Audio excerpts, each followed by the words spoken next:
Hello. In this video, we're going to talk about Cathi Unsworth's novel, Bad Penny Blues. And I am filming this from London. Hopefully there isn't a massive amount of background and noise that's really distracting. And hopefully I'm speaking loudly enough that the mic is actually properly picking this up. So, Bad Penny Blues. This is loosely based, I should say, on the Jack the Stripper murders, also known as the Hammersmith Nude murders. It was a set of killings in the 1960s, 1959 up to 1965. Elizabeth Bobby Figg in June 1959, Gwyneth Reese, November 1963, Hannah Tailford, February 64, Irene Lockwood, April of 64, Helen Barthelme, April 64, Mary Fleming, July 64, Frances Brown, November of 64, and the last one, Bridget O'Hara, February 1965. In historical reality, as well as in the novel, all of the victims of the Jack the Stripper murders were sex workers. Their bodies, generally speaking, were mostly strangled or drowned, and their bodies were left in states of partial or almost complete undress, often along the banks of the Thames in the Hammersmith area, hence Hammersmith Nude murders. This is one of 20th century Britain's most famous unsolved murder sprees. There are some strong theories about who was actually responsible, but no one is sure. Again, it's an unsolved case. And what Unsworth does in the novel is uses that as a kind of jumping off point, but she adds fictional layers to it so that it becomes more complicated. Well, I shouldn't say it becomes more complicated because, again, we don't know the truth of who was responsible for these killings. But I think most people, investigators at the time, as well as subsequent investigators, do tend to think that there was a single person who killed all of these women. Without trying to give too much away, Unsworth, in this novel, comes to quite a different conclusion. And I'm not gonna spoil it. I'm not gonna tell you who the killer or killers is in Bad Penny Blues. But, yeah. So, the novel itself is a threaded narrative, or a braided narrative. We have two characters. Police Constable Pete Bradley, who starts out as Constable Pete Bradley. He is actually the one who discovers the first murdered body, the first victim of the Jack the Stripper killer in the novel. And then he is sort of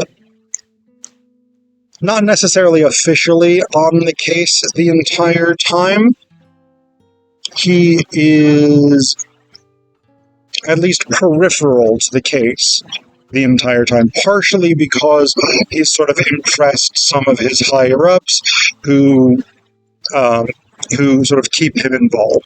But he actually spends a decent chunk of the novel sort of investigating this crooked police officer named Wesker, who's a reasonably high-up figure in a particular area of London.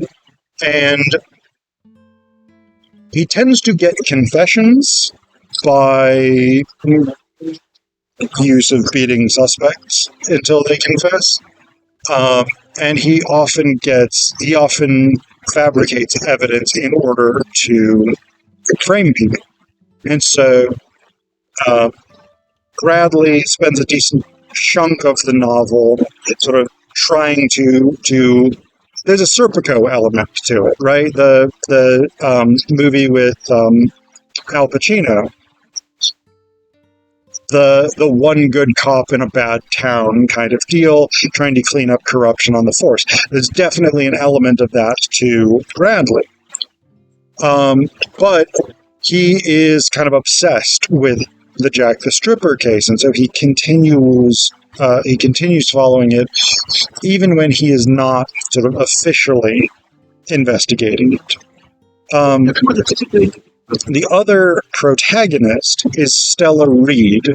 She starts out as an art student who's married to another art student. Her husband becomes a very successful modern artist in the late 50s, early 60s sense of this.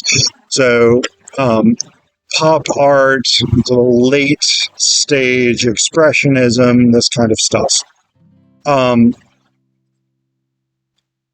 Stella shifts from fine arts into the world of fashion. She becomes a reasonably successful but very stylish, very chic designer of 1960s type clothing. Like the kind of things that, like, you picture somebody like Nancy Sinatra, maybe, like these sort of style icons of the 60s, the kinds of things that they would wear and would be quite chic. The reason that Stella is an important character is because she has a psychic gift. She has heightened ESP abilities, basically. And the neighbor in the first flat that Stella and her husband live in does these this kind of experimental music, building from this sort of these horror elements and this sort of spectral, haunting characteristics. And that, for some reason, and this is actually one of my critiques of the novel, for some reason that is never explained or even really, there's no real attempt to ever explain it, that sort of triggers Stella's ESP. And so in her dreams, she actually, one of the other characters who's a spiritualist who helps Stella figure out what's going on, so the way she puts it, the analogy is it's like changing stations on the radio. So Stella in her dreams sort of tunes into the final moments of these sex workers as they are going to where they're going to be murdered. So she has these horrific nightmares, and the nightmares are sort of spelled out in some of the Stella chapters. Like we actually find out what they are. And over the course of the novel, they become progressively more lucid. The first one is very, very stylized, very, very vague. Dreamlike is actually a really good way of putting it. A very, very sort of on the nose simile there, but Stella has a good deal of sort of direct insight into the experiences that these women are having, but it's still filtered through the logic of the dream world. Bradley, the police officer, has police-type investigate, like 1950s and 60s police. So this is not like real, like thorough, whatever. It was thorough for the day, but by today's standards, very basic. But he has the sort of police side of things, the official investigation, talking to these like underworld figures, pimps, criminals, etc., etc. But their lives also intertwine, not with each other, but sort of in a 6 Degrees of Kevin Bacon type way. Because, so for instance, there's this woman named Jenny Minton, And she is really good friends with Stella. She's Stella's original model for her dress designs. And because Jennifer Minton is quite well known in her own right, both for being beautiful, but also for being the daughter of Sir Alex Minton, and sort of redesigning a lot of London at the time. And actually, London in the late 50s into the 60s was undergoing a lot of renovations, a lot of modernization, things like this, brutalist architecture going up and stuff like this. So that, again, there's a lot of sort of historical realities that are either directly or parodically addressed in the novel. But Jenny Minton is Stella's friend, model, whatever it is. She's Sir Alex Minton's daughter. He ends up being sort of peripherally connected to some of the people that Bradley is investigating. And one of the other connections is her brother is Giles Somerset, who's the son of an aristocrat, Lord Somerset. Giles gets arrested a couple of times in the novel, either directly by Bradley or by Bradley's superior. So there are these connections, but the two narratives themselves, while they're sort of thematically linked around the investigation of these murders, the two narratives themselves stand very kind of starkly apart. The chapters alternate perspectives, so if I remember correctly, the first chapter is Stella. I can look that back up. No, sorry. The first chapter is from Pete's perspective, from Constable Bradley's perspective, then Stella, then Pete, Stella, etc., throughout the entire thing. So you have, again, it's braided narrative, it's a threaded narrative, whatever term you want to use. The two storylines are woven together. And that's fine. That's a perfectly fine, perfectly appropriate structure. I don't have any problem with that necessarily. What I do structurally have something of a problem with, and this is probably my biggest critique of Bad Penny Blues. One issue I have with it again is Stella's ESP, her tuning into these women's experience in her nightmares. It's never really explained why that happens beyond just she's got the gift, and for some reason James's musical experiments are closely linked to it. Not clear why. So I don't like that. I feel like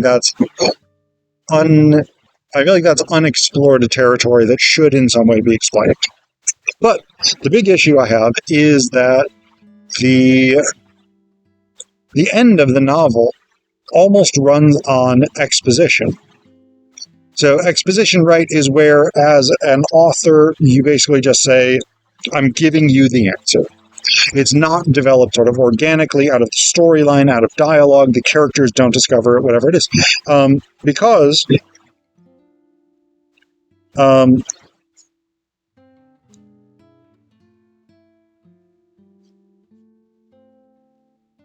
So Bradley had gotten the corrupt police officer basically sort of removed from his position. He was sent to an insane asylum so that he wouldn't be prosecuted because the police protect their own, and Blue Line type bullshit. But a number of people who were sort of lower down the totem pole actually did get properly fired from the police. One of those... So, one of the people who sort of I don't want to give too much away. Constable Bream was one of the associates, one of Bradley's associates when he was working for Wesker. Bream was not actually a bad guy. He wasn't. I mean, he was not doing sort of direct violence and framing people and whatnot. He also, there's a sort of complicated relationship to him, between him and Wesker, and between Bream and Wesker's methodology. Long story short, though, at the end of the novel, in the second to last chapter, Bream... So Bradley has figured out a lot of stuff, but he hasn't put all the pieces together. Basically, second to last chapter, Bream's like, yes, here's all of it. I'm just going to lay it out. And I think it's really quite a... I gotta say this is going to sound insulting to Cathi Unsworth. It's not necessarily intended that way.